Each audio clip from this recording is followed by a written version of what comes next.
Et c'est parti pour Investir Responsable, le rendez-vous dédié à l'investissement durable ou responsable de Smart Patrimoine, avec une question fondamentale abordée aujourd'hui. Y a-t-il suffisamment de transparence en matière de fonds durables? Et pour en parler, nous avons le plaisir d'accueillir sur le plateau de Smart Patrimoine Vincent Auriac. Bonjour Vincent Auriac.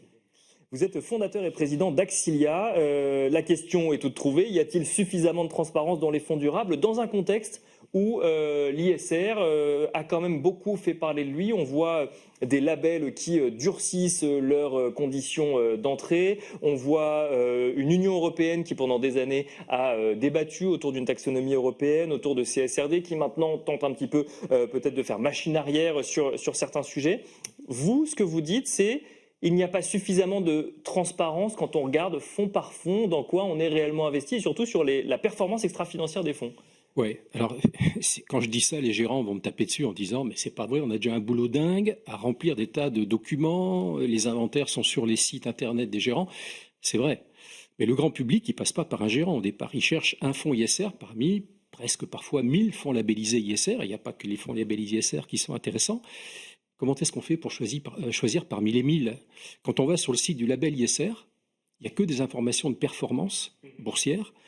Il n'y a pas tous les fonds ISR avec un minimum de caractéristiques ISR.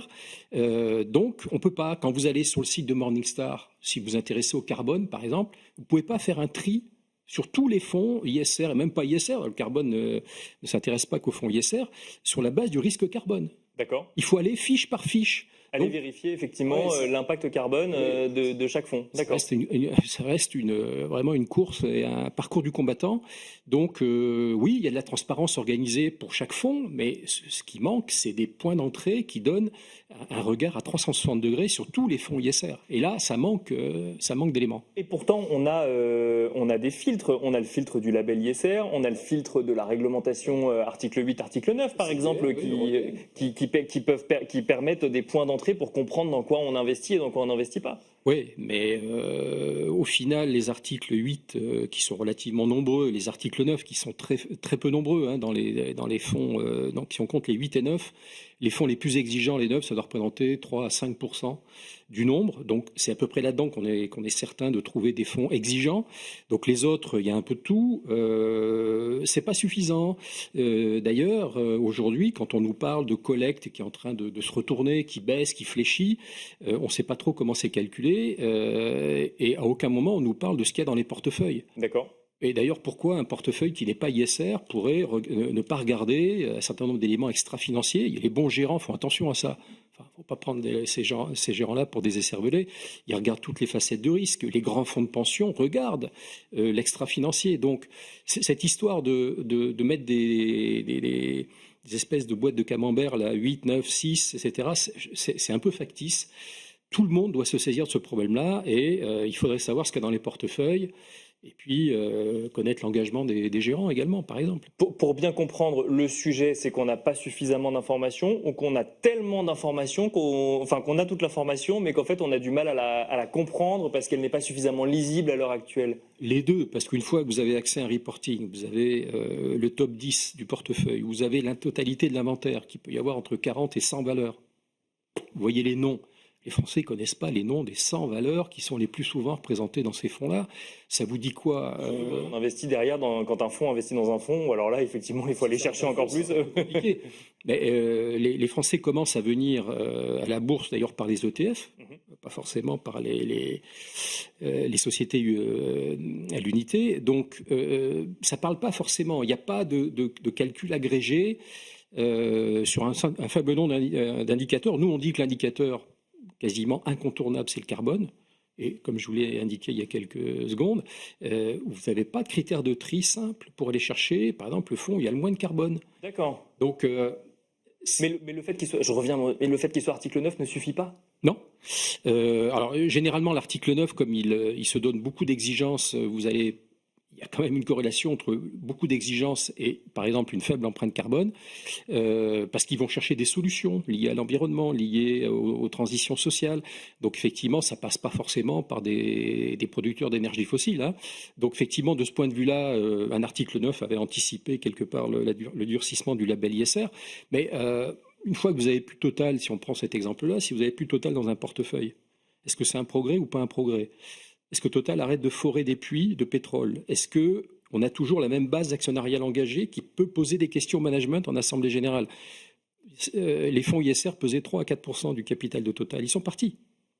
Qui va prendre leur place? Qui va poser les questions? Qui va déposer les résolutions en assemblée générale? Il y avait au moins ce contexte fédérateur du label ISR qui n'est plus là. Donc, on a peut-être effectivement plus de lisibilité, parce qu'il y a plein de gens qui trouvent normal d'investir dans Total, hein.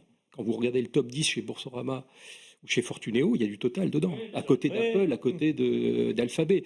Donc, certains pensent qu'effectivement, il ne faut pas de Total, mais en l'occurrence, ça ne résout rien. Pour que Total arrête de forer des puits, il va falloir autre chose que de les exclure des fonds ISR. Mais là, on vient sur une question encore plus fondamentale. C'est la finance peut-elle être un levier de transition énergétique dans la forme qu'elle a actuellement? Financiers de tous les pays, unissez-vous. Si chacun, effectivement, déjà, il faudrait que tout le monde se mette d'accord sur une espèce de plateforme d'engagement, sur un minimum d'éléments sur lequel tout le monde dit ouais, ça c'est incontournable. C'est pas le cas, donc chacun y va un peu avec sa sensibilité, et puis au final la vie continue et les résolutions ne passent pas, en l'occurrence les résolutions vertes entre guillemets ne passent pas en assemblée générale. Donc soit vous faites de l'engagement et tout le monde en fait, mais les Français ne représentent pas grand-chose du capital de Total. C'est surtout des Américains, c'est surtout des investisseurs internationaux. D'ailleurs, Patrick Pouyanné va aller se faire coter à New York. Hein. C'est là-bas qu'est sa base investisseur.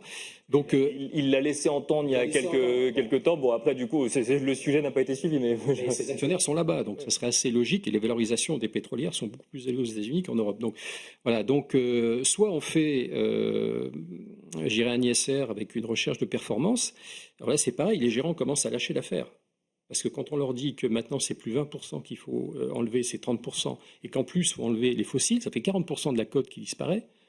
Un gérant qui gère avec 60%, qui éventuellement se prive des 40% qui ne sont plus dans le label, est-ce qu'il va pouvoir continuer à faire de la perf? S'il ne fait plus de perf, l'encours de ses fonds va chuter, on aura gagné quoi au final? Donc je ne dis pas qu'il faut acheter du Total, hein, mais je constate qu'on réduit l'univers, et donc la performance n'est pas forcément très bonne sur les fonds ISR. C'est un sujet qu'on n'aborde plus parce que c'est un peu compliqué, mais il y a un gros déficit de performance, sauf certains fonds ISR qui ont su faire des gestions très diversifiées. Mais les fonds ISR, je dirais, un peu engagés avec des choix de conviction, des portefeuilles très resserrés à une quarantaine de valeurs, très axés sur les valeurs de croissance. Il y a des gros problèmes de perf, c'est 10, 20, 30% de perf en moins par rapport à des fonds lambda depuis 3-4 ans. Donc ça va être compliqué, hein, quand vous devez vendre un fonds ISR qui n'a pas la perf. Est-ce que les gens vont rester? Est-ce que les gens... Et en plus, dans le label ISR, il n'y a pas d'ETF. Oui. Toute la jeune génération, les moins de 35, les moins de 25 ans, ils arrivent à la bourse par les ETF. Ils n'arriveront pas par les ETF ISR. On arrive à la fin, Vincent Auriac, une dernière question très rapide. Un peu d'optimisme quand même sur ces gestions ISR et fonds durables à l'heure actuelle, ou on est un peu dans le creux de la vague, comme vous semblez le laisser entendre? C'est un creux de la vague, mais c'est un creux de la vague réglementaire. Il y a encore des gérants qui font de la perf, y compris avec des fonds ISR. Il y a des fonds de pension qui ne lâchent pas l'affaire. Il y a de la collecte sur des fonds orientés climat, hein, des PAB, des CTB. Non, c'est réglementaire. Et les fonds de pension travaillent là-dessus. Il y a des fonds de pension qui travaillent maintenant avec les satellites. D'accord. Pour identifier les risques. On est très loin de la notation ESG, ça, je peux vous le dire, c'est fini. Merci beaucoup Vincent Auriac de nous avoir accompagnés dans Smart Patrimoine. Je rappelle que vous êtes fondateur et président d'Axilia. Merci beaucoup. Merci. Et quant à nous, on se retrouve tout de suite dans Enjeu Patrimoine.